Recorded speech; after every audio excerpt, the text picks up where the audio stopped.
the longer the fight goes, it should work in his favour. Because Dennis does take time to warm up. You're not worried he's starting to look a bit tired? Well, that was a good round.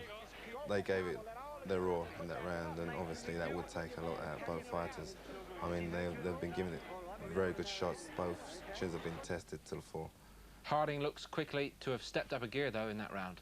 He's really coming on very well, you know, and I'm totally impressed by the performance he's given tonight. All right, Michael. More from you in just a minute or two. Thanks very much indeed. We'll go back to ringside in just a minute or two. Alan Minter, quick word from you. No, we'll leave it, Alan. Sorry, let's go back to ringside. More from Alan Minter after the next round. Okay, let's go.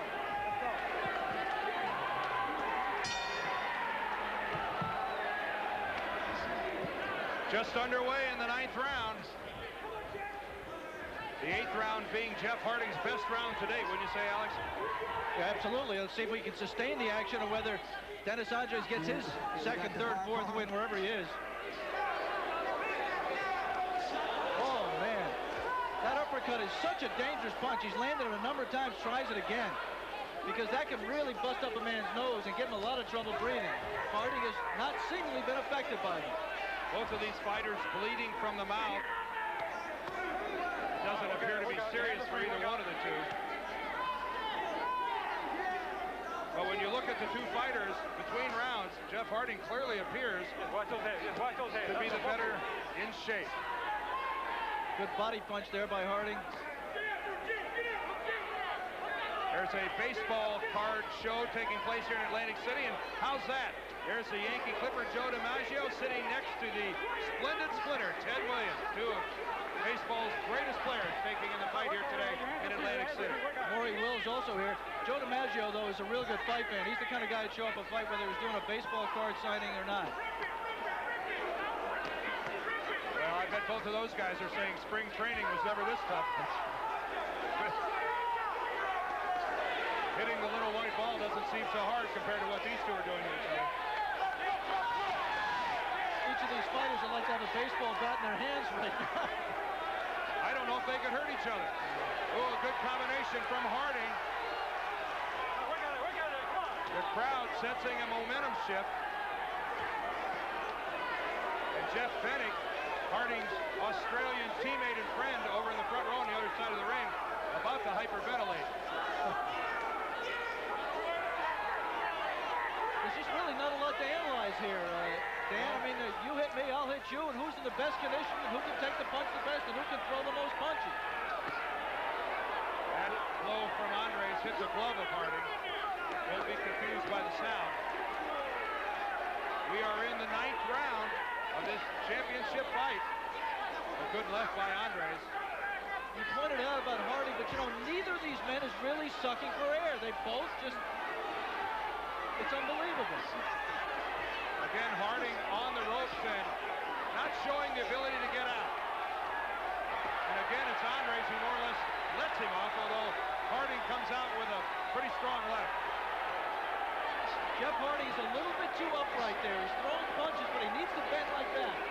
Like he did for the body punch to get the leverage. He can't stand straight up.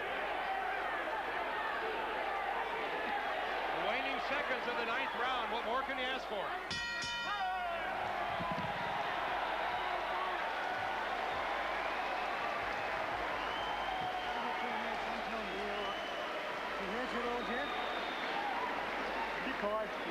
We can't get tired, you know that's what he has a country. No time to get tired. Tiredness is nothing. He's the one that's tired. He's the one that's starting to run on empty, son, as we said. But Jeff, he can only tire us down if he hits us, understand? Mate, we've got to stay in place all the time. We're working in 6 to 1. Once more. Come on, Jeff. But anything, that's the shot. Well, let me shot. Get on the shoulder. Boy's tired, but don't be backing up. You got to keep him pushing it out. See? Roll your little roll shot, how you roll underneath. Come up with your left hook. Always bring it home. Bring the left hook back every time. Bring it home. Bring it on home. Put something on it. Come on, okay. Jump up. Jump up. Jump up. Get up.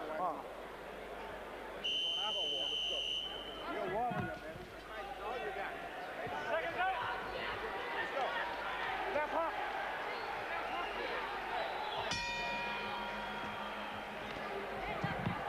In the 10th round, these two pick up where they left off, right in the middle of the ring and wailing away. And Alex, I often are guilty of overhyping their event, but what do you say about a fight like this? Yeah, I'm in a little bit of trouble right now because I never thought this fight was going the distance, so I got to figure out the scoring. Harding, I have winning the last 2 rounds.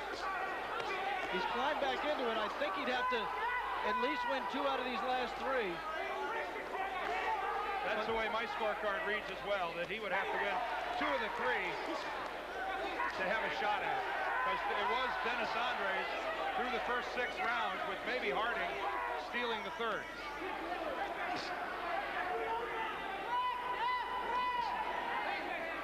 But it has been Jeff Harding and his ability to take everything that Dennis Andries has thrown his way. And we're not talking about fluff either. We're talking about heavy-duty barrages.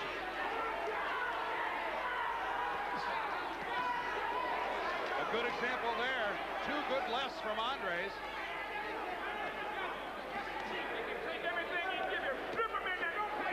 Now, by the same token, Harding has hit Andries with a lot. A good example, that left to the body, but Andries doesn't appear to be worse for him. He came right back with a brutal right hand to the head.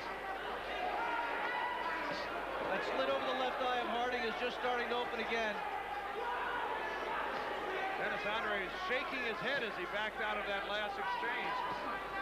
Has to be a frustrated fighter. All of a sudden, Jeff Harding is starting to show the effects of this. Bleeding from the nose, bleeding from the mouth, bleeding from the left eye, but still coming forward. Still trying to become the first light heavyweight, the Australian light heavyweight, to win a world championship.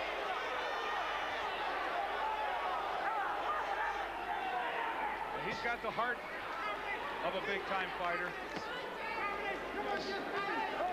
Now you have to wonder if he's fighting a fighter who wants to show a lot of movement, what kind of fighter Harding would be. He's certainly not had any of that today by either one of these 2. Yeah, I think you're exactly right. He might have trouble with a clever boxer. But there aren't going to be too many men who stand there and make themselves available outside of Dennis Andries who are going to be able to stand up to this. He's a tough kid. That may be the stupidest thing we've ever said. What scares me is it made sense to me. You don't know he's a tough kid by now. You haven't been watching. This is the end of the 10th round. We'll be back. Stay with us, won't you? All right, time. 10 rounds done and 2 to go. Alan Minter back in London. Let's take a look at your scorecard. How do you think it's going? Well, there's nothing in it. There's 2 rounds. We have to know 2 rounds to go. Anybody's fight. But due respect to both fighters, they're in tremendous shape. I would never believe that this fight could go the way it's gone. You know, looking at the records of the both men, you know, I honestly believe that Andries would be a 1-horse race. But Harding, very, very durable, great body shots, and still winning the fight. Michael Watson, quickly, how does it look on your scorecard? It's a remarkable fight. I'll give Dennis the edge so far. You know, he's getting stronger as the fight goes on. It is looking up to be a very good fight. Okay, thanks very much indeed, gentlemen. 2 rounds to go. Let's rejoin them at the Trump Plaza in Atlantic City. Breathe. Deep breath. Don't blow your nose like, mate. Come on, take your good.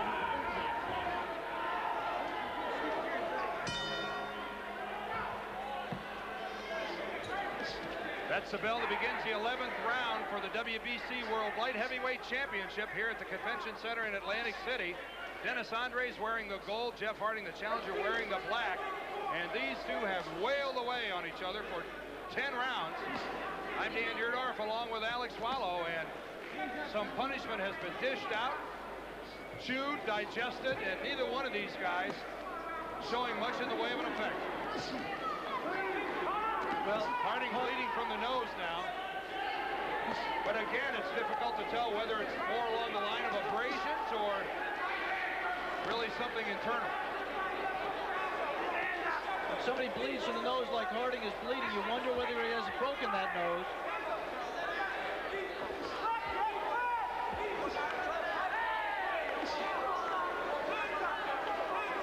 The minute I say neither one of them showing much for worse for wear, Harding is now beginning to bleed pretty profusely from that nose.